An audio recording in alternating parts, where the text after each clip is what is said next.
Good morning, everybody. I hope this video finds you well. Today, I want to talk a little bit on the DIY aspects of a teleportation unit.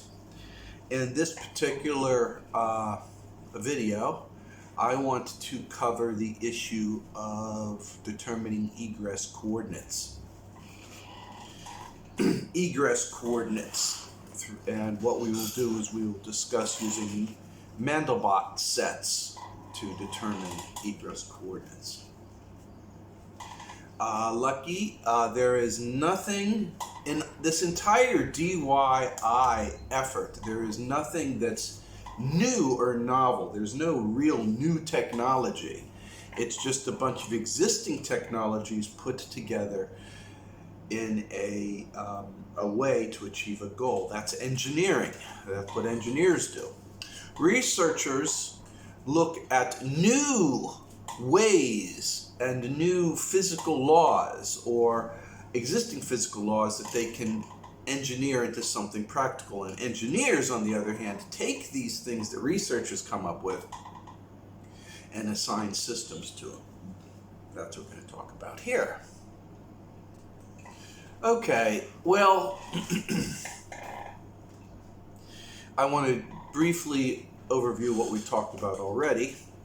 Essentially, this is a teleportation unit to take you from A to B.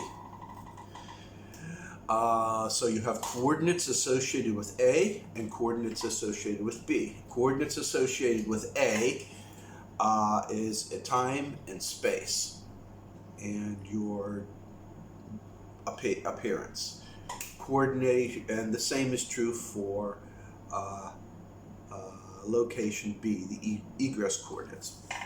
In this case, when we look at these two things, you can change everything, but you may not like what you change into or where you go to.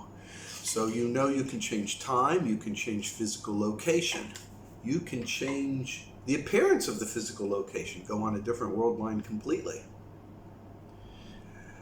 So how this is done is through, of course, the coordinates that you put into this mechanism. And I've described this mechanism where you use flux gate technology to measure the gravitational influences at any given time. Then you walk into a electromagnetic flux of high Tesla, high flux, and then you use frequency modulation to alter that at a specific point in time when you're walking into it, and that causes an alteration of that flux, and boom, you are teleported to whatever that environment is. So here we're going to talk about the coordinates that that you're going to beam into this mechanism. The procedure is actually, when you think about it, really pretty simple. The problem is you've got to study it. You've got to do a lot of studying on it. You've got to run a lot of experiments on it. Essentially, this is how it works now. Now, let me explain to you what a mandelbot set is. So back in the 1990s, I believe it was the 1990s, but I could be wrong. But sometime back then, they started mapping what apparently was random occurrences. They started mapping them out, trying to find order in disorder, order within disorder. So what they did is give you an example. Imagine you have a water tap, and you turn the spigot just a little bit so you get a drop. It may drop, a couple drops, then no drops for a while, then another drop, and it would continue on. Every single drop would apparently be random. But let's suppose that you measure the size of the drop on an x coordinate and the spacing between each drop on the y coordinate, and you plot this out. Initially, you will get a dot here, a dot here, a dot here, a dot here, a dot here, a dot here, a dot here, a dot here. But over time, you go more and more, and you will see that a pattern is generated. This pattern is a mandelbot set. Now, I'm sure that mathematicians in the audience will probably say, well, that's not exactly true, blah, blah, blah, blah, blah, blah, blah. This is, I'm telling you the basics. I'm cutting away all the great side roads and everything, unless you guys want to get a PhD in mathematics, okay? Just trust me, this is the way it works, okay? This is the basic idea behind this.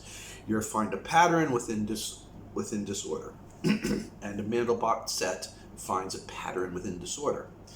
There are mathematical techniques to take huge realms of data and generate a mandelbot set from it.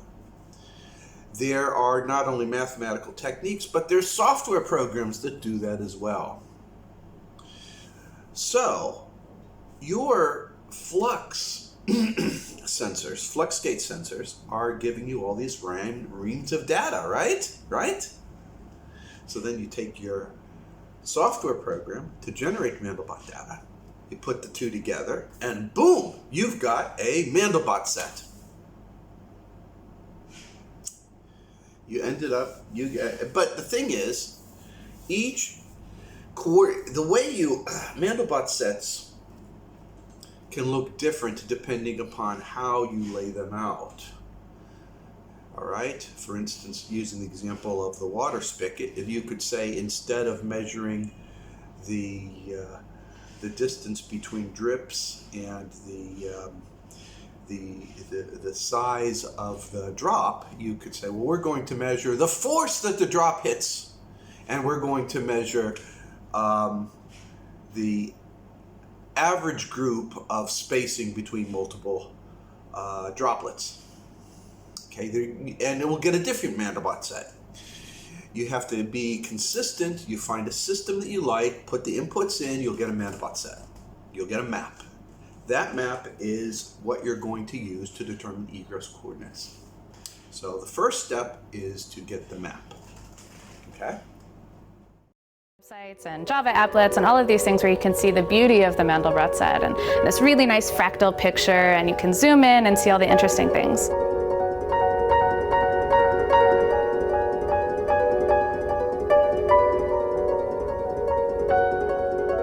What I want to talk about is, what is this object? So what is the picture a picture of? Why do we care about this picture other than just its intrinsic sort of appeal? And so just to generally talk about the way that maybe the mathematicians would look at the mandelbot set.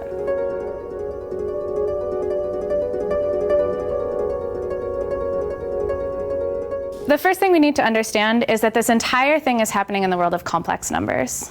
Okay, so if you remember complex numbers, or the complex plane, the way that we view this is that we have two axes, and we plot on this plane numbers of the form, say, a plus bi. And here, these two things are real numbers. And I is a symbol that means that I squared is equal to -1. Okay, so most people are familiar with this, but just a reminder. It's a convenience in some sense, but there's also a lot of useful information in this representation. So for example, one thing that's very natural to look at is if I plot some complex number, say a plus bi, okay, maybe this is something like, 3 plus 2i, something like that, then one sort of natural quantity associated with this thing is the distance from this point to the center point of the plane. And so this distance, which we call the magnitude of the complex number, it really has some inherent mathematical properties that we really care about. And so the fact that this is so easy to visualize in the complex plane, and you can also visualize like addition of complex numbers and subtraction and so on in this plane in a very geometric way,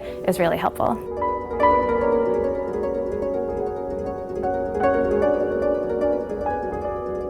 So how do we get to the Mandelbrot set from here? So here's sort of just the naive definition. Let's take a complex number c, and let's associate to this complex number the following function. So this is a function which takes as an input some complex number z, and outputs z squared plus c. So I'm thinking of this complex number as being associated to this function. And what we're interested in is the behavior of 0 under iteration. So by iteration of fc, I mean what happens when I take 0 and I plug it into this function, and then I keep doing that to the result. So for example, if we're looking at f1 of z, well, f1 of 0 is equal to 0 plus 1, which is 1. f1 of 1, so now I apply it to the answer that I got, right? This is 1 plus 1, which is 2. f1 of the previous thing, which was 2, is 2 squared plus 1, which is 5. f1 of 5 is 5 squared plus 1, which is 26, and so on. So that's what I mean about the behavior of 0 under iteration for a particular value of c. Now, what the Mandelbrot set is concerned with is what happens to the size of these numbers. And by size, I mean exactly what we were talking about before about the distance from the number in the complex plane to this point 0. Okay? So it turns out there's two options for a function fc of z, defined to be z squared plus c. The first option is that the distance from 0 of the sequence we get gets arbitrarily large. That means it blows up. Means it blows up. It gets as large as you want it to be. Okay? So this is what people mean when they say that the iterates go to infinity. Okay? They mean not necessarily that, okay, they look like real numbers or integers or something like this, but that the size of the number in this sense goes to infinity. The other thing that can happen is that the distance is bounded. The size is bounded. So, and in fact, you can say that it never gets larger than 2. So you have this sort of dichotomy where only one of two things can happen. If you give me a complex number c, and I start iterating 0 under that function z squared plus c, either the distance of the iterates to 0 in this complex plane gets really large for all of them, so you can't bounce back and forth, right? It gets really large for all of them, or it stays close to 0 within 2 of 0. So for example, to illustrate these two cases, we wrote down already a few iterates under z squared plus 1 of 0. And as you can see, their size is growing. And in particular, we've got some things that are further from 0 than 2 is. And so this c equals 1 is case 1. But there's another possibility. So let's look at, well, a good contrast maybe would be z squared minus 1, although this might be a little misleading. So if we look at, say, 0, and we start applying this function, well, f minus 1 of 0, that's 0 minus 1, which is minus 1. If we plug in minus 1 to that function, we have minus 1 squared, which is 1, which is 0. Oh, wait, okay, but we know what happens to 0, right? It goes back to minus 1. So these iterates just alternate between minus 1 and 0. And so in particular, they never get large, right? So that's an example of case 2. So the definition of the Mandelbrot set then, one definition of the Mandelbrot set, which we usually call M, is the set of C, complex numbers C, for which case 2 holds. And I'm kind of all over the place here, so let's be clear. Case 2. So in other words, if I look at the function represented by this complex number, if I look at z squared plus c, and I start iterating 0 under that function, everything remains bounded. It's the guys that don't blow up rather than the ones that do. That's right. It's the guys that don't blow up instead of the ones that do. And this is also, in case you're curious, how these pictures are always generated. So if you want to figure out, to draw a picture, whether C is in the Mandelbrot set or not, well, you just start iterating 0 under z squared plus c. And if it takes a long time to get big, then you can give it one color. If it gets big really quickly, you can give it a different color. And that's how you get these shadings.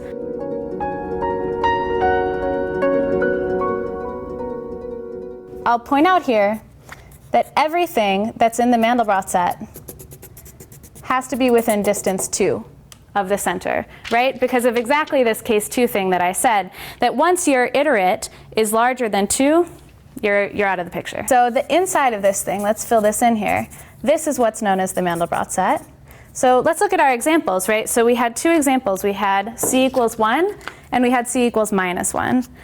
So minus 1 is right here, is indeed inside the mandelbot set. 1 is right here, and it's outside. Let me take the easiest example inside of there. So if we look at 0, right, c equals 0, and we start iterating, well, what is the function associated to c equals 0? f0 of z is z squared. Okay, so let's start iterating 0. Well, 0 squared is 0. So no matter how many times we apply the function, we just stay at 0. So you're in the club. So you're in the club, that's right. But if we take, like, say, some small number here, it's a little hard to compute without taking a real number, so I apologize. But if we take something like, 1 over 8, something like that. If we start iterating, so the first iterate is 1/8, and then you start adding things under iteration, but it's never enough to get you outside of that disk of radius 2. These guys are blowing up. That's right. These ones are not blowing up. That's right. What's happening at the edges then? Is that where things are interesting? That's where things are interesting, right? Where you go from blowing up to not blowing up is dynamically interesting. And just sort of like loosely speaking, the reason why is that you can't predict what's going to happen if you change c a little bit, right? So if I have some c on the boundary here, so it so happens that 1/4 is on the boundary. If I move that c around by a little bit, anything can happen, right? You might have your orbit blow up, you might have it not blow up. And so you can't predict what happens when you move your c around a little bit. And that's why it's interesting.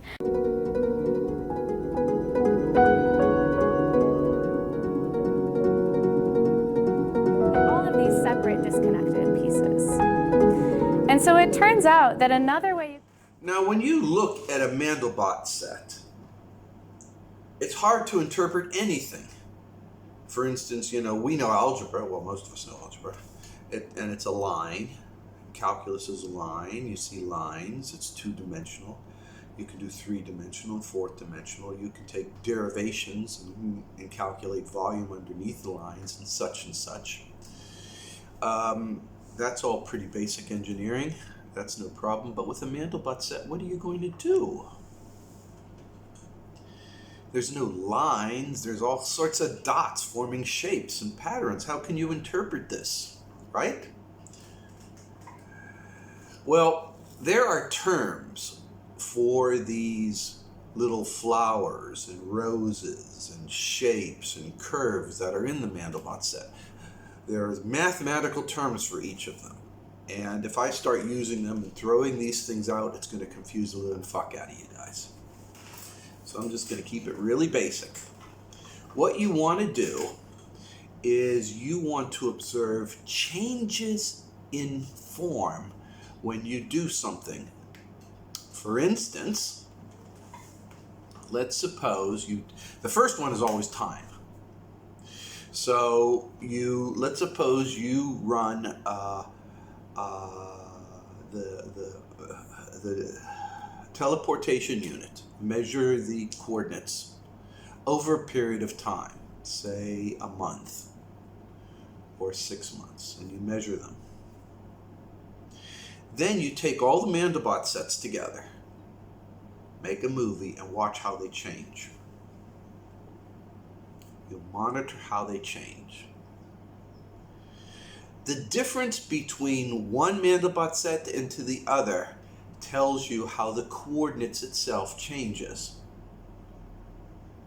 And thus, you can anticipate what the mandelbot set would look like, say, 1 year in the future, or 2 years in the past, or 10 years in the future, or 100 years in the past. You can extrapolate by using this simple system.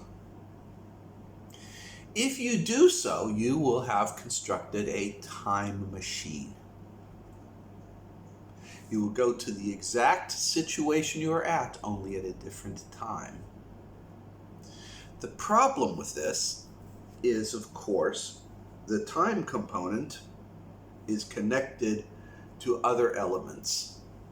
So the further you deviate in time, the further the other elements may change.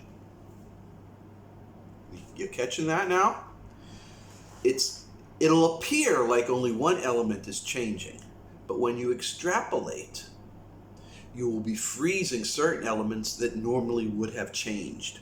So it itself is going to be, let's suppose you make this time machine and you go 100 years in the past. Well, you go back 100 years in the past and suddenly you discover that George Washington was a woman, and that the Louisiana Purchase was never sold and is still the territory of France.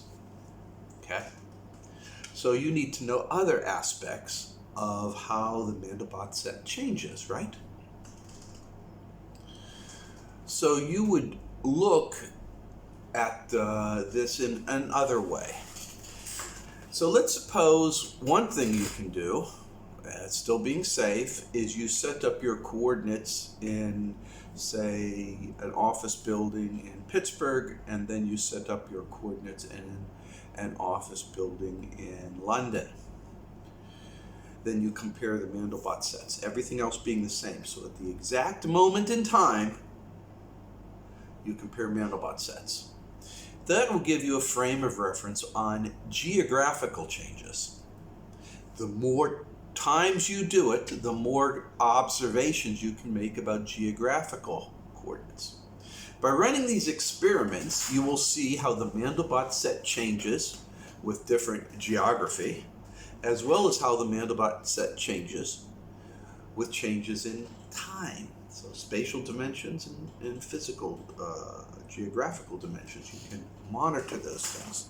So now you can have not only a time machine, but also a vehicle to get you from place A to B, which is pretty cool.